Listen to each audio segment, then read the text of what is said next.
Tirupati natural park અને ઋષિવન ખાતે cabinet મંત્રી શ્રી ઋષિકેશભાઈ પટેલે ભક્તિભાવપૂર્વક મહાશિવરાત્રિની ઉજવણી કરી હતી. ગ્રીન એમ્બેસેડર પોતાના પરિવાર સાથે મહાદેવની પૂજા અર્ચના કરી દેવોના દેવ મહાદેવની આરાધનાના મહાપર્વ મહાશિવરાત્રિની ચોમેર આસ્થાભેર ઉજવણી કરવામાં આવી રહી છે. શિવભક્તિના પાવન અવસરે તિરુપતિ નેચરલ પાર્ક અને દેરોલ સ્થિત તિરુપતિ ઋષિવન ખાતે ભવ્ય પૂજા અર્ચનાનું આયોજન કરવામાં આવ્યું હતું. આ ધાર્મિક કાર્યક્રમમાં કેબિનેટ મંત્રી શ્રી ઋષિકેશભાઈ પટેલ અને ગ્રીન એમ્બેસેડર જીતુભાઈએ પોતાના પરિવાર સાથે વિશેષ ઉપસ્થિતિ રહીને ધન્યતા અનુભવી હતી. મહાશિવરાત્રિના પવિત્ર દિવસે તેઓએ ઋષિવનમાં બિરાજમાન મહાદેવની શાસ્ત્રોક્ત વિધિથી પૂજા અર્ચના કરી હતી અને શિવલિંગ પર જળાભિષેક કરી ભગવાન ભોલેનાથના આશીર્વાદ પ્રાપ્ત કર્યા હતા. હિન્દુ ધર્મમાં શિવપૂજામાં બિલીપત્રનું અનેરું મહત્વ છે. એવી ધાર્મિક માન્યતા છે કે ભગવાન શિવને બિલીપત્ર અર્પણ કરવાથી તેઓ અત્યંત પ્રસન્ન થાય છે. આ આસ્થાને ધ્યાનમાં રાખીને તથા સમાજને પર્યાવરણ જાળવણીનો ઉત્તમ સંદેશ આપવાના હેતુથી ગ્રીન એમ્બેસેડર જીતુભાઈ અને તેમના પરિવાર દ્વારા મહાદેવને બિલીપત્ર અર્પણ કરવામાં આવ્યા હતા.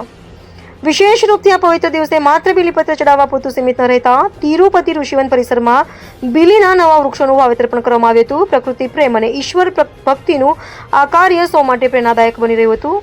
આ પ્રસંગે ઉપસ્થિત સૌ કોઈ શિવભક્તિના રંગે રંગાયા હતા અને સમગ્ર વાતાવરણ હર હર મહાદેવના નાદથી ગુંજી ઉઠ્યું હતું.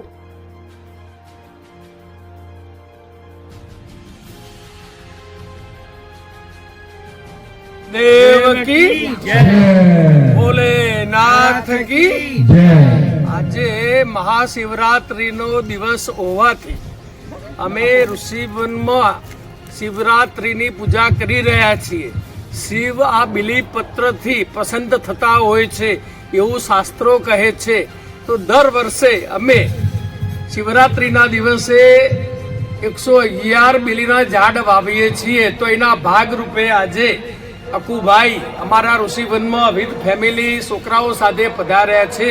તો અમારા આ નંદીવન શિવલિંગના ઘરની બાજુના મહાદેવના મંદિરમાં આજે અકુભાઈના હસ્તે સીતાબેનના હસ્તે અને મારા બાળકોના હસ્તે આજે આ શિવલિંગનું આજે બિલીનું ઝાડ અમે વાવી રહ્યા છીએ. આપ પણ આવા શિવરાત્રિના પ્રસંગમાં શિવના મંદિરે એક ઝાડ વાવો એવી આ માધ્યમથી આપ સૌને વિનંતી કરું છું. ઝાડ સિવાય વિકલ્પ નથી. શિવ એ જ જીવ, શિવ એ જ પ્રકૃતિ.